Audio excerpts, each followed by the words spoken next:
তো hey guys, welcome back to my channel Ratna Mondal. তোমরা তো আমার ভিডিও ক্লিপগুলো দেখে বুঝতেই পেরেছো আমি কিন্তু আজকে দক্ষিণেশ্বর এসেছিলাম। আর আজকে কিন্তু দেখাবো তোমাদের হচ্ছে বেলুড় মাঠ। বেলুড় মাঠ সংক্রান্ত অনেক কিছুই বলবো, সবটাই হচ্ছে ভিডিওটা একটু ধৈর্য নিয়ে দেখতে হবে, তাহলে বুঝতেই পারবে। আর এটা হচ্ছে গঙ্গার ঘাট, মানে এই লঞ্চ ঘাট পার করতে হয় আর কি। এটা হচ্ছে আমাদের যে দক্ষিণেশ্বর মা বাড়ি, তো তার বাড়ি এখানটায় দেখো এই যে মন্দিরগুলো রয়েছে না, মঠগুলো, এখানে কিন্তু প্রায় 12টা শিব ঠাকুর রয়েছে। মানে হচ্ছে যে মেন কালী মন্দিরটা, সেই কালী মন্দিরের পাশ থেকে প্রায় ওই রকম 12টা শিব মন্দির রয়েছে। তো যাই হোক, আমি তার মন্দিরের ভিতরে যেহেতু ফোন অ্যালাউ ছিল না, তাই আমি ফোনটা নিতে পারিনি। আগের ভিডিওটা তোমরা যারা দেখেছো তারা বুঝতেই পেরেছো যে ফোন কিন্তু এখানে অ্যালাউ না, তো কেউ হচ্ছে ফোন নিয়ে ভিতরে ঢুকতে পারে না আর কি। আর এখন আমরা লঞ্চ ঘাটের দিকে যাচ্ছিলাম। তো লঞ্চ ঘাটের দিকে যেতে দেখো মায়ের সঙ্গে আবারও দেখা। তো এই মায়ের মন্দিরের পাশেই হচ্ছে এখানে হচ্ছে টিকিট কাউন্টার। এখান থেকে হচ্ছে আমাদের যে টিকিটটা কাটবো, মানে লঞ্চ ঘাটের যে টিকিটটা, সেটার হচ্ছে 11 টাকা করে প্রতি, মানে প্রত্যেকজন ছোট থেকে বড় 11 জনের মানে 11 টাকা করে টিকিট নিয়েছে। তো দেখতেই পারছো টিকিটটা কেটে কিন্তু এখন এখানে স্ক্যানার করে দিয়েছে, মানে যেমন তোমরা টোকেন হিসেবে মেট্রোতে চলাচল করো না, ঠিক সেরকমই একটা সিস্টেম করে দিয়েছে। হয়তো ভেবেছে হয়তো অনেক লোকজন ঢুকে যায়, তো সেই কারণেই হয়তো এইরকম একটা প্রসেসিং করেছে এনারা। তো সেইটা দিয়ে, মানে টিকিটটা দিয়ে এবার আমরা চলে এসেছি। আর এই জায়গাটা না মনে হয় রাত্রেবেলা আসলে খুব ভালো হয়, কারণ আমার বাড়ি কিন্তু লোকালে না, আর যে কারণে আমি রাত্রে কখনোই আসিনি। যতবারই দক্ষিণেশ্বর এসেছি সকালবেলা ভোরবেলার দিকে এসেছি, তেমন আজকেও সেম একই করেছি। তো বেলুড় মাঠটা কিন্তু এখান থেকে দেখা যাচ্ছে না, বাট বেলুড় মাঠটা যাওয়ার জন্য আমরা কিন্তু উঠে পড়েছি। এই যে দেখতেই পারছো যে এগুলোর ট্রলার বলে, ট্রলারে করে কিন্তু চলে আসা হলে এই পারে। তো মিনিমাম আধা ঘন্টার মতন লাগে আর কি বেলুড় মঠ। তো এখানে নামার পর এই যে প্ল্যাটফর্মটা, এটা তো একটা প্ল্যাটফর্মই বলা যায়, কারণ এখানে টিকিটের ব্যাপার আছে। তারপর তোমার হচ্ছে এখান থেকেই চলাচল করে মানুষ। তো জায়গাটা কিন্তু সত্যি অনেকটা সুন্দর লাগছিল, মানে লোকাল প্ল্যাটফর্মের থেকে যথেষ্ট ভালো আর কি। তো এবার আমরা টুকটুক করে যাচ্ছিলাম। আর এখানে একটা কথা আমি বলে রাখি, বেলুড় মাঠে যাওয়ার কিন্তু দুটো টাইম। একটা টাইম হচ্ছে সকালবেলা, সকাল 6টার থেকে সাড়ে 11টার মধ্যে যদি তোমরা আসো, তাহলেই কিন্তু বেলুড় মঠে তোমরা ফার্স্ট ধাপে প্রবেশ করতে পারবে। আর তোমরা যদি পরে আসো, তাহলে কিন্তু আবার সেই 3:30টার সময় লঞ্চ খুলবে, মানে 3:30টার সময় হচ্ছে এখানটার যে বেলুড় মাঠের গেট সেটা খুলবে। আর এখানে কিন্তু মসজিদ, মানে একটা মসজিদের পাশেই কিন্তু বেলুড় মঠ। তো দেখো বেলুড় মঠের মেন যে গেট, আমরা কিন্তু বেলুড় মঠের গেটের সামনে চলে এসেছি। আর এখন কিন্তু ভিতরে যাচ্ছি। আর আমরা কিন্তু 11:15-র মধ্যে এখানে পৌঁছে গেছিলাম। তো তোমাদের একটু চারিপাশটা একটু ঘুরিয়ে দেখাচ্ছি। দেখো এইটা হচ্ছে তোমার শান্তিমাতা ঘাট, শান্তিমাতার ঘাট এখানটায়। তারপরে তোমার হচ্ছে এই যে মেইন যে মন্দিরটা, মানে টেম্পলটা, এইটা কিন্তু বেলুড় মঠ, মানে এই মেইন মঠটাই কিন্তু এখানে বেশি দেখতে সবাই আসে, অনেক দূর দিগন্ত থেকে আসে। আর এইখানটায় দেখতে পাচ্ছ, মানে এখানটা এক একজনের এক একটা করে ঘাট তৈরি করে দেওয়া হয়েছে। এখানে সবাই স্নান করতে নামে, জল দেয়, অনেক রকম প্রসেসিং আছে যেগুলো এখানে হয় আর কি।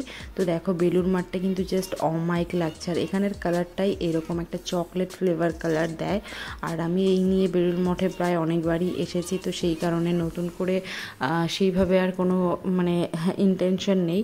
আর যেহেতু ব্লগ ফার্স্ট টাইম রয়েছে এখানে, আগে পরে আমি কখনো বেলুড় মঠে এসে লাইভ মানে ভিডিও স্টার্ট করিনি, বা আমি করতাম না, তখন এই প্রফেশনে ছিলাম না। তো সেই কারণে বেলুড় মঠটা আগে পরে সেইভাবে তোমাদের সাথে দেখানো হয়নি। যেহেতু আজকে আমি এসেছি, তো মানে সেই কারণে একটা স্মৃতি স্মরণীয় হিসাবে রেখে দিলাম। এবার আমরা ভোগ খাওয়ার জন্য লাইনে দাঁড়িয়েছিলাম। দেখো প্রচণ্ড পরিমাণ লাইন ছিল। আর এখানে হচ্ছে তোমরা যত, মানে 20 টাকার থেকে টোকেন শুরু, মানে খাবারের যে কুপন আর কি, খাবার যেটা দেয় সেটা তো তোমাদের সাথে শেয়ার করব। তো কুপন কিন্তু 20 টাকার থেকে স্টার্ট, তো তোমরা যে যত টাকা দিয়ে কাটতে পারো আর কি। তো দেখো এই কাছে, মানে এই দিকটার পরিবেশটা কিন্তু জাস্ট অন্যরকম ছিল। এখানে আমরা একটু ওয়েট করছিলাম। তো এখান থেকেই টুকটুক করে আমাদের এগোতে হবে খাবার, মানে যেখানে প্রসাদ দেবে, সেই প্রসাদ গ্রহণের এই প্রসাদ গ্রহণের জায়গাটা আমার জাস্ট অমায়িক লাগে। এখানে দেখো কি সুন্দর সিট করে দিয়েছে, এক একজন উপরে বসে খেতে পারবে। তো দেখো এই ফুলটা আমি পেয়েছিলাম, কানে গুঁজে নিয়েছি, আর এখন কিন্তু আমি প্রসাদ গ্রহণ করব। এখানে প্রসাদ গ্রহণের মধ্যে ছিল খিচুড়ি, একটা তরকারি দিয়েছিল, তরকারিটা বেশ ভালোই ছিল। আরও কিছু ছিল, যেমন টক ছিল, মানে একটা চাটনি ছিল, দেন একটা পায়েস ছিল, মানে পায়েস আর চাটনি দুটোই ছিল। আমি সেইগুলো খেয়েছি, বাট ক্লিপ নিইনি, প্রচণ্ড গরম লাগছিল সেই কারণে। আর পায়েসটা অতটা খাইনি, বাট প্রসাদ নষ্টও করা যাবে না। তো ফুলটা নিয়ে দেখো আমি এবার বাড়ির দিকে রওনা দেবো, কারণ বেলুড় মঠে ঘুরে বিশ্বাস করো সত্যি পুরো কষ্ট হয়ে গেছে, মানে পুরো পা ব্যথা হয়ে গেছে আর কি। তো আমরা কিন্তু আবারও টুকটুক করে চলে আসলাম হচ্ছে লঞ্চ ঘাটে। তো লঞ্চ ঘাটে এখানটায় এসে হচ্ছে আমরা এখন কাটবো টিকিট, আবার নতুন করে টিকিট কাটতে হবে। আর এখন কিন্তু জোয়ার এসছে, তো দেখো জোয়ারের জন্য কিন্তু পুরো সব জায়গায় ভাসিয়ে নিয়ে যাচ্ছে। মানে তোমরা ক্লিপটা দেখে আমি জানি না কতটা কি বুঝতে পারছো, বাট আমি নিজে ওই যে স্পটে ছিলাম, আমি নিজে দেখেছি ওখানে এতটা পরিমাণ স্রোত, মানে কতটা যে স্রোত দেখাচ্ছে সেটা তোমাদের আমি জাস্ট কি করে বলে বোঝাবো। অনেকক্ষণ বসে থাকার পরে লঞ্চ যেহেতু আসছিল না, তাই কোনো মতে টাইম কাটছিল না, তাই বারবার করে গঙ্গার দিকে তাকিয়ে তাকিয়ে ভিউজগুলো দেখছিলাম।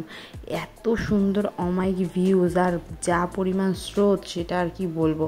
তারপরে দেখলাম যে না লঞ্চ এসছে, লঞ্চ আসার পরে দেখো জাস্ট ভিড়টা এত পরিমাণ গ্যাদারিং হয়ে গেছে একটু সময়ের মধ্যে, এত পরিমাণ ভিড় হয়ে যায় কি বলবো। বেশিরভাগ টাইম এই লঞ্চ ঘাটে এরকম ঝামেলাই হয়, মানে এটা হচ্ছে হ্যারাসমেন্ট হয়, ভিড় হয়, ভাট্টা হয়, ঠেলাঠেলি হয়, কিছু করার নেই। আর ওই যে বেলুড় মঠ দেখতে পাচ্ছ, হ্যাঁ আবারও কখনো আসবো তখন আবারও তোমাদের সাথে বেলুড় মঠের ভিডিও অবশ্যই শেয়ার করা হবে। আজকে যদিও অনেকটা অল্প সময় আমরা কাটালাম, বাট আমাদের তো আবারও ফিরতে হবে, তাই না? এই দক্ষিণেশ্বর থেকে বাড়িতে যেতে মিনিমাম, মানে এখন আমরা যদিও যাচ্ছি আবার দক্ষিণেশ্বর, সেখান থেকে যাব দমদম। আমি আগের ব্লগটায় শেয়ার করেছি যে আমি কী করে এসেছি আমার জার্নিটা। তো আমার এখান থেকে বাড়ি যেতে নাই নাই করে 3 ঘন্টা লেগে যাবে, তো বুঝতেই পারছো সেইভাবে হ্যাঁ হাতে সময় নিয়ে বেরোতে হয় কি। আর এখানে এসে দেখি মন্দিরে তালা দেওয়া, মন্দিরে ভাগ্যিস আমরা আগে ঘুরে মানে ভিতরে ঢুকেছিলাম, সেই কারণে মায়ের দর্শনটা পেয়ে গেছি। আবার 3:30টার সময় এখানে গেট খোলা হবে, তখন আবার মাকে দর্শন দেওয়া যাবে। তো আমার একদিক থেকে ভালোও লাগছিলো, একদিক থেকে খারাপও লাগছিলো যে এতগুলো মানুষ এসে ওয়েট করছে কখন মায়ের দর্শন করবে আর কি। আর এখানে কিন্তু টিকিট কাউন্টার থেকে শুরু করে প্রত্যেকটা হচ্ছে তোমার, মানে যেহেতু দক্ষিণেশ্বর একটা অন্যরকম একটা ফিলিংস, তো সেই কারণে কিন্তু এখানে অন্যরকমভাবে টিকিট কাউন্টার বলো সব কিছু বলো এরকম করা। এখানে হচ্ছে শান্তিমাতা, আরও ছিল ঈশ্বরচন্দ্র বিদ্যাসাগর, স্বামী বিবেকানন্দ, আর হচ্ছে রামকৃষ্ণ ঠাকুর। তো যাই হোক, তারপর ওনাদের সাথে একটু মানে ভিডিও ক্লিপ তোমাদের শেয়ার করলাম। তারপর আমি একটা খাবার নিয়ে নিলাম। আর এই হচ্ছে মেট্রোর টিকিটটা যদি হারিয়ে যায় কোনো মতে আমার যাওয়া 12টা বেজে যাবে। আর এই যে দেখো ঘুরে টুরে আমাদের অবস্থা পুরো কাহিল, এখন বাড়িতে যেতে পারলে জাস্ট বাঁচি, গরমের মধ্যে পুরো অসুস্থ হয়ে গেছি। আমার মুখ চোখ দেখে বুঝতেই পারছো গেছিলাম কি করে আর ফিরছি কী করে। লিপস্টিক হাফ খেয়ে ফেলেছি, সিঁদুরের যে ফোঁটাটা দিয়েছে সেটা তো সারা গায়ে লেটিয়ে নিয়েছি। আর আমার না দূরপাল্লার ট্রেন, মানে আমি যদি বাড়ির থেকে কোথাও বেরোই পা হাত পা পুরো ব্যথা হয়ে যায় ট্রেনের মধ্যে, এরকমভাবেই বসি। তো চলো আজকের মতন ভিডিওটা এই পর্যন্তই রাখছি। কেমন লাগলো আমার বেলুড় মঠ ঘোরার ট্যুর অবশ্যই কমেন্টে জানিও। টাটা।